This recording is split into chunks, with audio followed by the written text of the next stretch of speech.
Gib mir die Tasse. Tut mir leid, aber ich sehe bei dir den Grimm.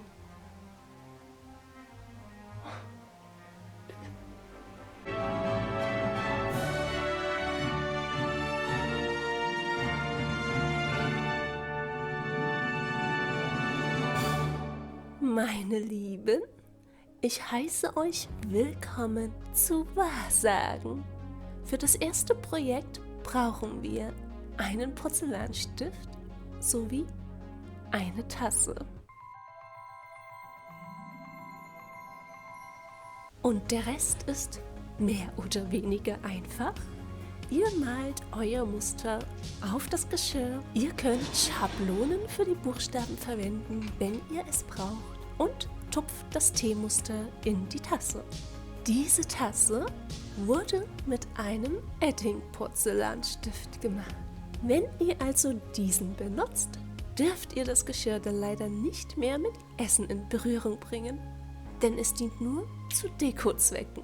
Das ist übrigens eine super Geschenkidee für wahre Harry Potter-Fans. Ich habe sie selbst geschenkt bekommen und mich wahnsinnig darüber gefreut. Und zum Schluss bei 160 Grad einbrennen lassen.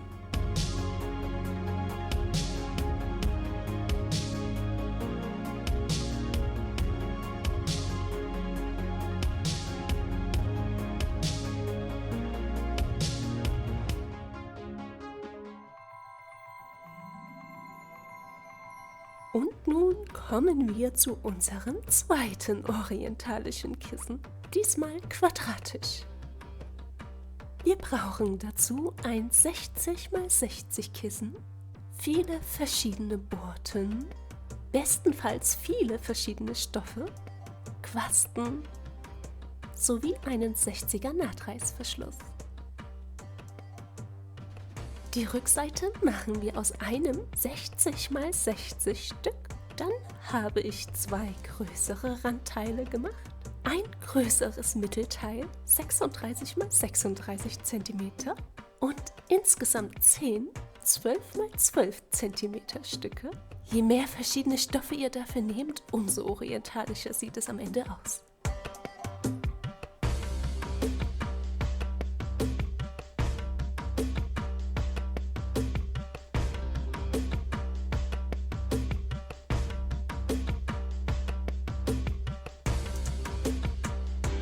Zuerst werden wir diese beiden Seiten zusammennähen, dann die Randstücke als Streifen zusammennähen und erst zum Schluss alle drei Teile kombinieren.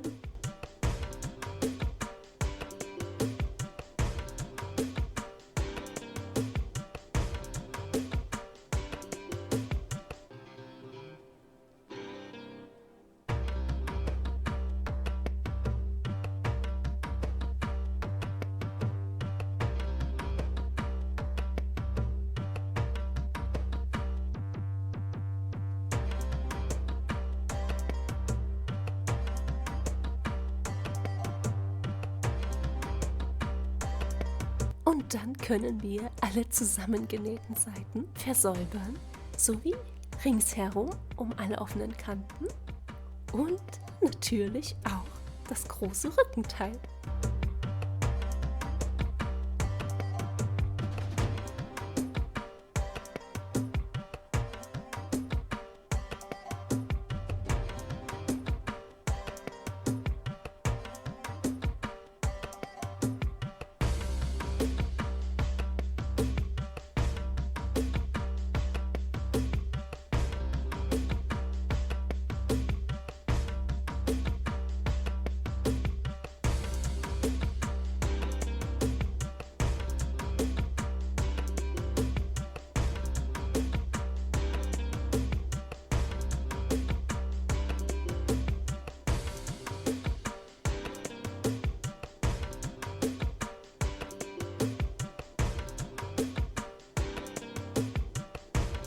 Wenn wir dann auf alle Nähte eine Borte aufgenäht haben, können wir die drei Teile verbinden.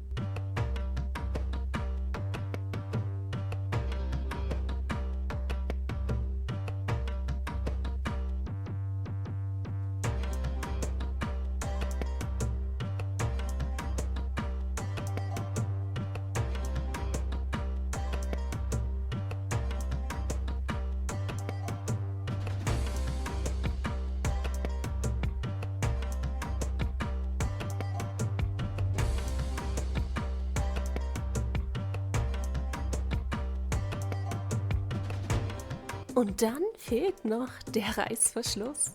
Näht diesen mit eurem Reißverschlussfüßchen und der Nadel ganz auf links gestellt zweimal an und dann fangt ihr genau am Reißverschluss, nicht über den Reißverschluss nähen, an, euer Kissen zusammenzunähen.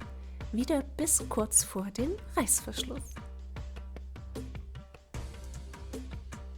Und dann braucht ihr wieder euer Reißverschlussfüßchen und stellt die Nadel ganz nach rechts, um schön dicht am Reißverschluss entlang nähen zu können. Ein paar Zentimeter an beiden Seiten reichen vollkommen aus.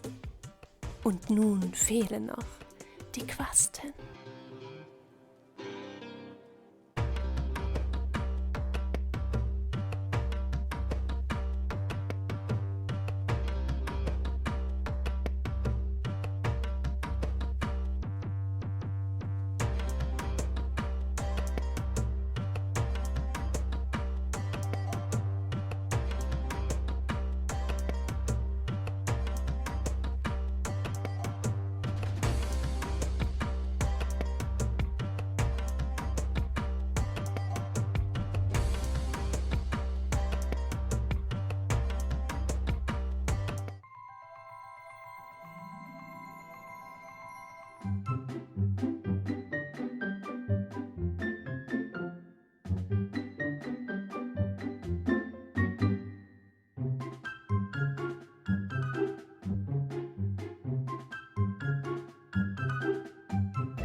Konntet ihr denn schon erraten, was in der Kugel ist?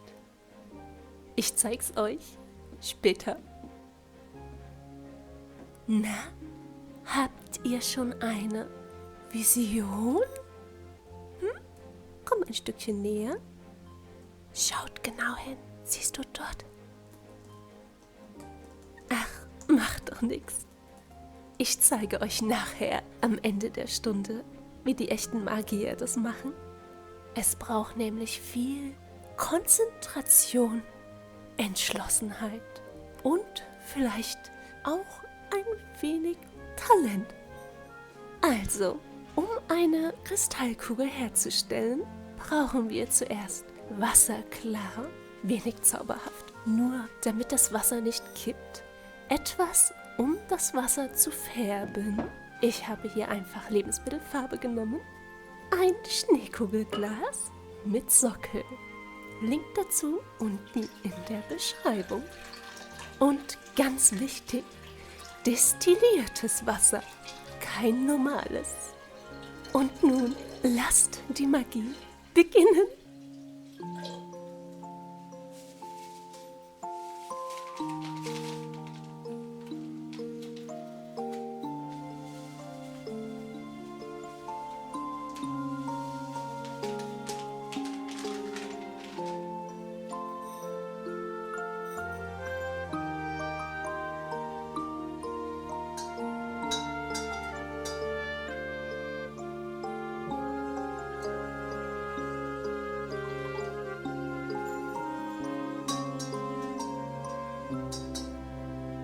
Und nun unsere finale magische Zutat.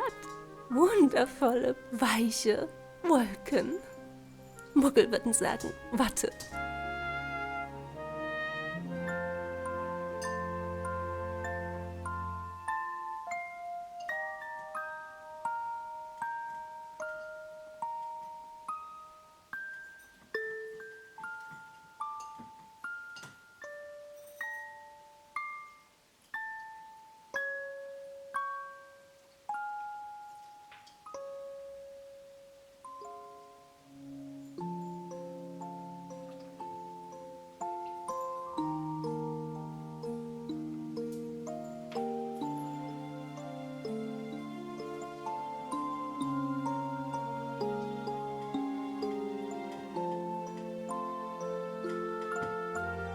So, dann müssen wir noch alles gut verschließen mit Sekundenkleber oder ihr könnt auch Silikon verwenden oder vielleicht auch Heißkleber.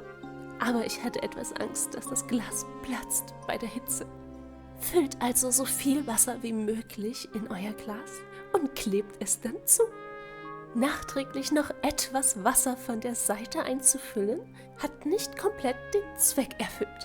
Wenn ihr eine wirklich volle Kugel haben wollt, müsst ihr zum Schluss mit einer Spritze durch den Deckel pieksen und noch mehr Wasser hinzufügen. Und dann das Loch mit Silikon oder mit Kleber schließen. Da ich keine hatte, habe ich es gelassen.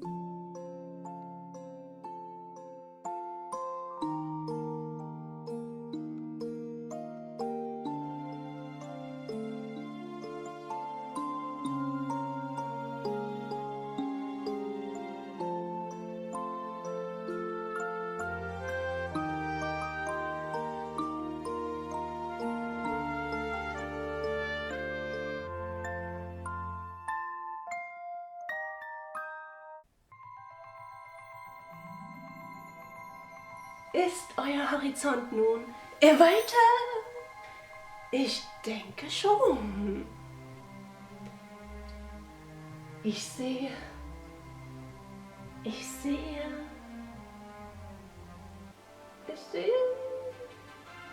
Also ihr Lieben, wenn ihr leckere Zaubertränke brauen wollt, könnt ihr gerne im nächsten Video vorbeischauen oder klickt auf das untere, welches genau auf euch zugeschnitten ist. Gern könnt ihr das Video natürlich auch noch liken, wenn es euch gefallen hat. Dann macht's mal gut. Tschüss. Husch, husch, raus mit euch. Ihr habt doch bestimmt noch ganz andere Sachen zu erledigen.